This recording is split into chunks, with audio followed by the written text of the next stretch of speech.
Can yesterday's unusual weather patterns in some part of the country be explained? Are tornadoes a common occurrence here in South Africa? Could meteorologists have predicted yesterday's stormy weather conditions? And what is the latest from yesterday's severe floods in and around Durban? A very good evening. This is Question Time.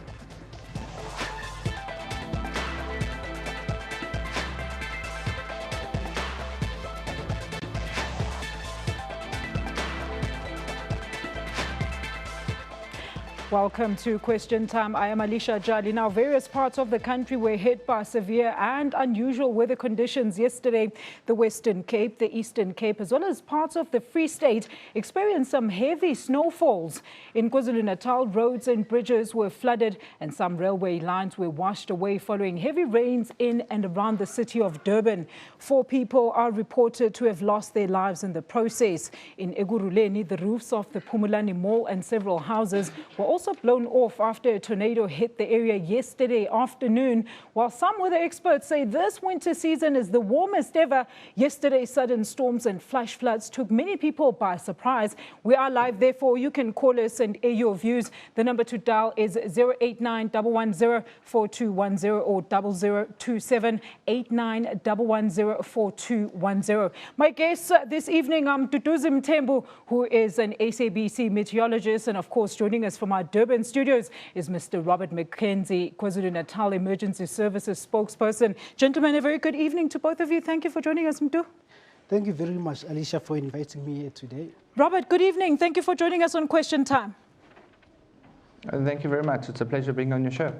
Mdu, I mean, what happened yesterday? A lot of people were not expecting a tornado, some snowfalls across the country. How can this extreme weather pattern be explained? It was not only the people who were not expecting the tornado, and us as well as meteorologists were not expecting it, as it is not usual to have a tornado at this time of the year. But we did warn for severe storms last night, if you watched our forecast.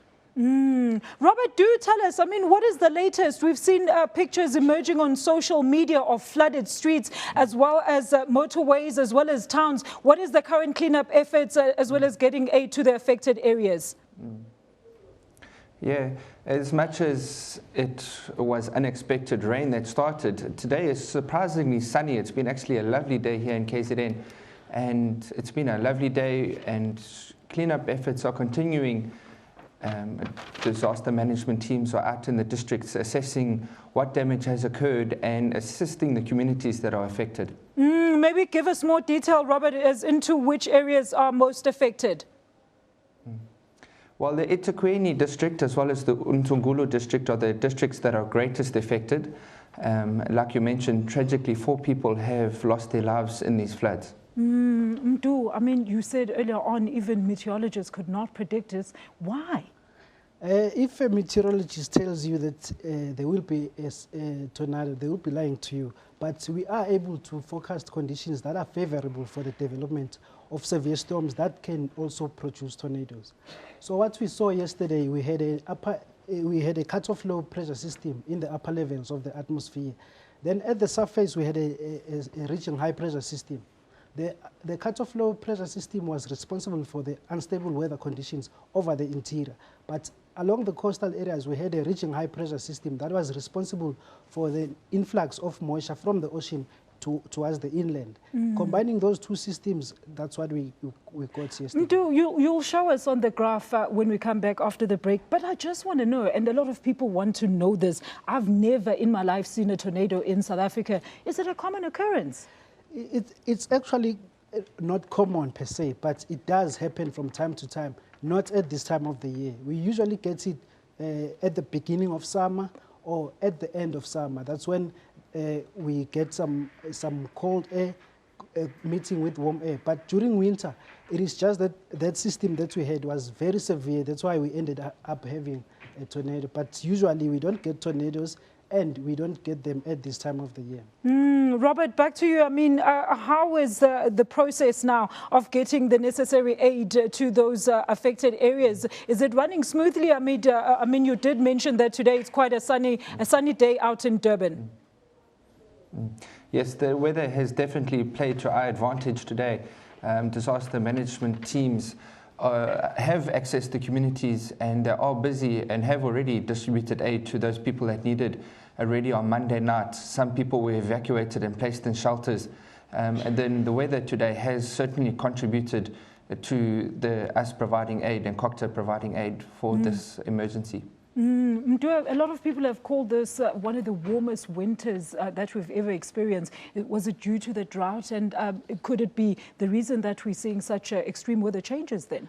If you would remember very well from the previous year, we said that we are currently in a drought condition, and that was accompanied by very hot temperatures and lack of rainfall.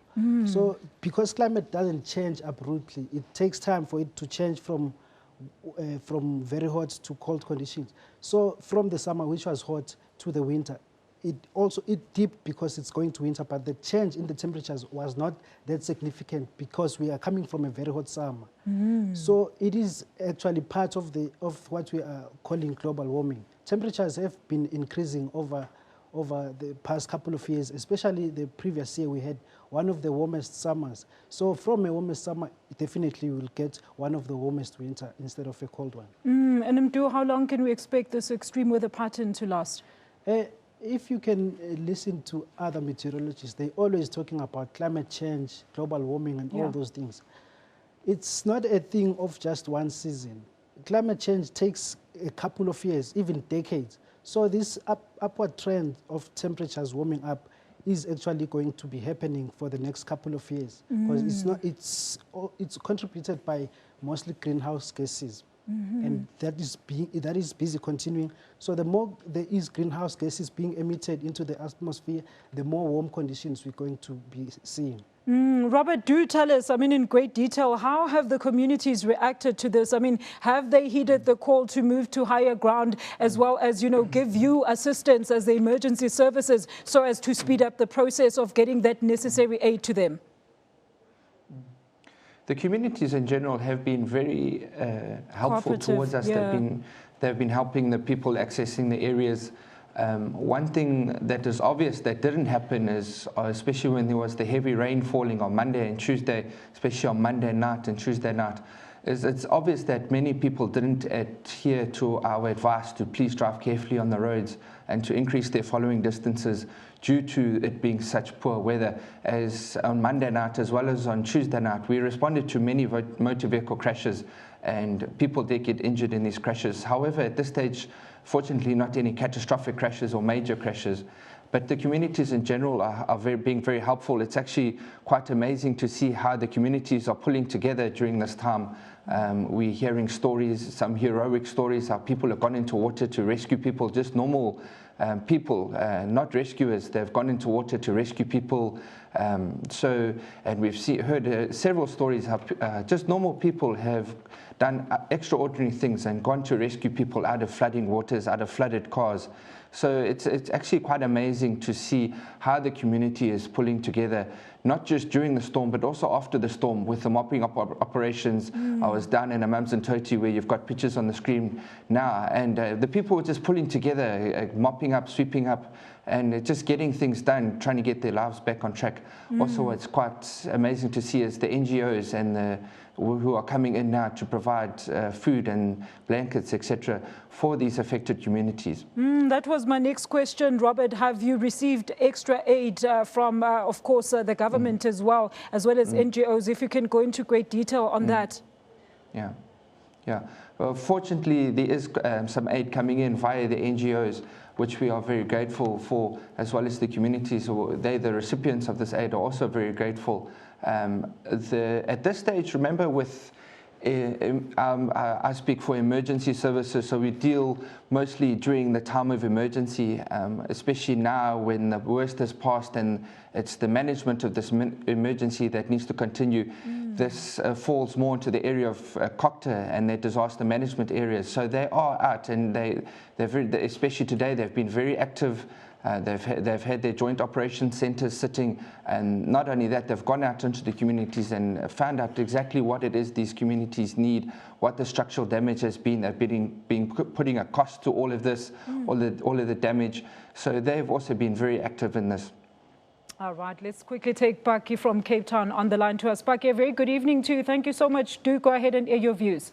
Alicia, thank you very much for taking my call. I really appreciate it. Alicia, and of course, like to our panelists, Mduduzi and the gentleman in Durban. Yes. Hello, guys. I understand, Mdu, that you're saying we could not have seen exactly what was coming exactly yesterday, especially around this time. But I remember when I say we, I'm referring now to our Republic of South Africa. South Africa has got a ship that we have dispatched where our meteorologists actually in there to assist the meteorologists, that is now those who are actually reporting on weather conditions, to assist you on the forecasting and the like. Could you kindly enlighten us if perhaps, couldn't they perhaps like see that yesterday would have this kind of undertaking, would have this kind of a situation? Lastly, Alicia, I would also like to echo what the gentleman in Durban has just said. Thank you very much to those who are really assisting to clean up the debris, to assist, to assist those who perhaps like are getting themselves at the level where they actually are desperate. We really are thanking them. Thank you very much, Alicia. Please help me with that question, please. Thank you very much. Thank you so much, Paki. In Cape Town, we're going to answer you very quickly when we come back from this break. A reminder that you can call us and air your views on the following number: 089-110-4210, 087-89-110-4210, or tweet us your comments. Question time. We'll be right back. Please don't go away.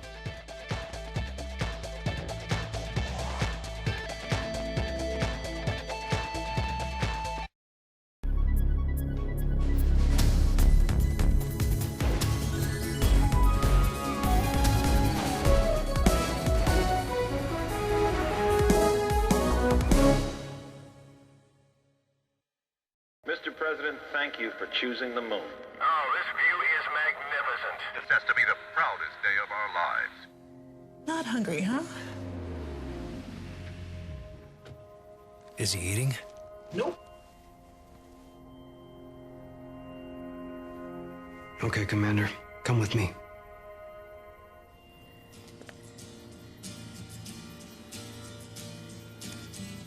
Roger, 5 or 10-second countdown. Eagle looking great, your go. Roger, looks great, Houston. 6, 5, 4, 3, 2, 1. Liftoff. You have liftoff.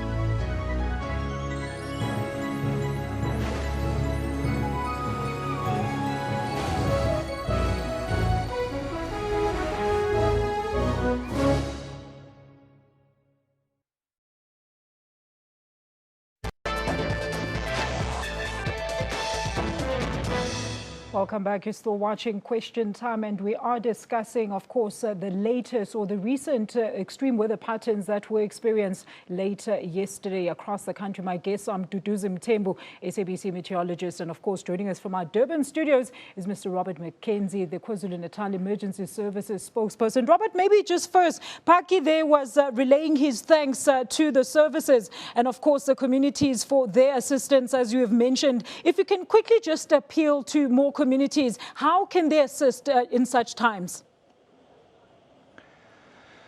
That's a very broad question. You've caught me a bit off guard with it. But I think communities can bring information forward to people, disaster management teams that are out in the districts, out in the areas, because that's what the teams rely on. They can go there and they can see the damage, but unless the people in the community talk to them and tell them, yes, I know this person, or this person was here and their house got washed away, etc., it will be quite difficult for them to find out what the human need is. They'll be able to see the structural side, what the damage is, and calculate the damages, the cost of the damages, but it will be very difficult to calculate the human side or the human cost of this. So we encourage communities to work with these teams, speak to them, tell them what they know, let them know about who needs assistance. I think that would be my best advice for these people, for people in the community at the moment. Thank you so much. Nkululeko Ntembisa, we're going to take you in a short while. I just want him to quickly answer that question by Paki. I mean, Paki wants to know, like the rest of us, why couldn't you forecast this extreme weather, Mdu? Okay, thank you very much, Alicia and Paki as well. It's a very good question that he is asking. I'll just try and explain how we do our forecast and how the public can understand what we are saying. Go ahead. We actually have a lot of tools that we use to make the forecast. That includes the ship that he mentioned. It collects data for us, and then we use that data to predict where we can expect severe weather or even normal rainfall. If Paki was watching yesterday on our SABC news channel and the other platforms that we use, he would have been able to see what I have right behind me here, where we had a warning for a possibility of severe storms in the northeastern parts of South Africa, including the Gauteng province. As you can see on this area where there is a shade of orange, that was the warning that we issued yesterday for severe storms. But unfortunately, we are unable to predict exactly where a tornado can develop, but we can be able to forecast where conditions favorable for the development of tornadoes can develop. As you can see up here, in the color of orange, we have a warning for severe thunderstorms. And severe thunderstorms are the ones that produced a tornado yesterday. Thank you so much, Mdu. We'll get into more detail as to how the weather looks tomorrow. Nkululeko from Tembisa, thank you for staying on the line. Your question, please, sir. Okay, I have a question there. Yes, ma'am. Since I'm from next to the place, I just think the whole thing are cheered. So like, people have perception on how to see this thing. Some of them say that saw some white people in the and it was a snake, dragon thing. So this thing, you know, it's just Nkululeko, can you please turn down your TV set? We can't quite make out your question, and please start over with your question. Okay, my question is it possible that this thing is not just nature? Because people have different perspectives about this thing, you know. Some of them they saw a dragon, a snake, something like that. Is it possible that it's well, we can't really hear what Nkululeko is saying there. But I think, Mdu, going back to your earlier answer, she's asking if it's related to nature. And I think you did mention that it was due to, of course, the recent drought that we have experienced in the country that is causing this extreme weather. What do you say? Of course, all weather is as a result of nature, not snakes and anything like that. So yesterday, as I mentioned, we had a cut-off low pressure system in the upper levels of the atmosphere. It was a very strong one at this time of the year, and it made conditions very favorable for the development of severe storms over those areas, including the Gauteng province. But then to pinpoint where exactly a tornado can occur is impossible. But you can actually forecast an area, like I mentioned, in the northeastern parts of the country, where severe storms are possible and can produce tornadoes, as it happened yesterday. You know, that's a warning for all our viewers. A lot of you, we know, you don't really watch the weather forecast. You just see the end of the bulletin and you go. Let's take Courage from here in Gauteng. What is your question, Courage? A very good evening and welcome to Question Time. Thank you so much, and good evening to you all in the studio and yes, Courage. Other, participator online. And I was just about to say, it was quite fortunate that lives were not lost to what seemed to be disastrous, but was later on deemed just a severe situation where South Africa got introduced to some, bad weather. But my point is here, I think this is maybe contributed to by some human activities that are actually detrimental to the environment. So maybe it could be related to some global warming of some sort, because according to, a record, yes, in South Africa there has been some, twisters here and there, but they were not as severe as, the twister that we encountered. And maybe for the meteorologists not to notice it, we may say maybe it wasn't that severe that it could be noticed, but what it has caused now is a lot of damage, and it's unfortunate that people are in trouble. Thank you so much for that comment there. Courage is basically talking about, the global warming issues. And, how much do you think people know about global warming and how it affects the weather patterns, Mdu? There is quite little knowledge about global warming to the general public. But fortunately, in recent history, we have seen politicians starting to talk about it because they do get advised by meteorologists and climatologists on how global warming will affect the weather, especially to places around coastal areas. But what happened yesterday, you cannot link one situation to climate change, because climate is a change over decades. It's changed over decades. So just one significant event, you cannot pinpoint it towards climate change. But we do acknowledge the fact that it was quite severe at the wrong time of the year. Yeah. Look, Robert, maybe just to come back to you there, we know that the north and south beaches have been closed. Do you have any word at this stage as to how long? As we heard, the water levels were kept on rising as well as the sea levels today. Well, the emergency side of this rain seems to be over for now. The weatherman predicts that the worst of this rain is over. So for now, it looks like this rain that we experienced on Monday and Tuesday is over for now. However, the seas are still quite rough. They're also very dirty because of all the stormwater that washed down into them. There's also a lot of debris in the water itself, in the seawater itself, because there was a lot of debris that washed down with the rivers and through the drains. So these trees, these sticks, some pollution that is washed down into the drains and through the drains, through the system, through the rivers, into the sea. So even if the sea does calm down a little bit, the water is still very dirty with lots of debris, which is not ideal conditions to be swimming in. What can people expect in the next coming days in terms of the weather? We still do have a warning for heavy rainfall, but now it's only in the western coastline of the Western Cape and the Northern Cape province. Some snowfalls is still possible in the high-lying areas of the Eastern Cape and the Western Cape province, only for tonight though. The system is weakening, so it's not going to be as significant as it was over the past couple of days. The other one, which was the reaching high pressure along the south coast of the country, is also moving off to sea. So we're not expecting any significant weather out of that. But just to mention what we saw over the south coast of KwaZulu-Natal, we received over 100 millimeters of rainfall in a period of 24 hours in Durban South. And that's what caused the flooding there, because we usually have flooding when the rainfall is 50 millimeters in a space of 24 hours. So what we saw there was quite significant. But the problem with this is that it was mainly at the coast. We were expecting the rainfall to be in the interior of KwaZulu-Natal so that it can fill up the dams. But when it's at the coast, the problem is that it just quickly runs into the ocean. I was about to ask, how will this affect the dam level out in KwaZulu-Natal? Instead of filling up the dams in the Midlands, there wasn't a lot, but we did see some of the rainfall, like in Chatters Creek in the Drakensberg, there was 47 millimeters. And then there was also some in Greytown, that was 34 millimeters. So it's not too bad, even though there was damage at the coast, but rainfall is what we really need at this time of the year. All right. That's where we leave it. Unfortunately, we have run out of time. Thank you so much to Robert McKenzie joining us from our Durban studio. And of course, here in studio, our very own meteorologist, Mr. Mduduzi Mthembwe. And that was question time for today. Big thank you so much once again to my guests and for you at home for participating as well as watching. I'm Alicia Jali. This is SABC News. Goodbye.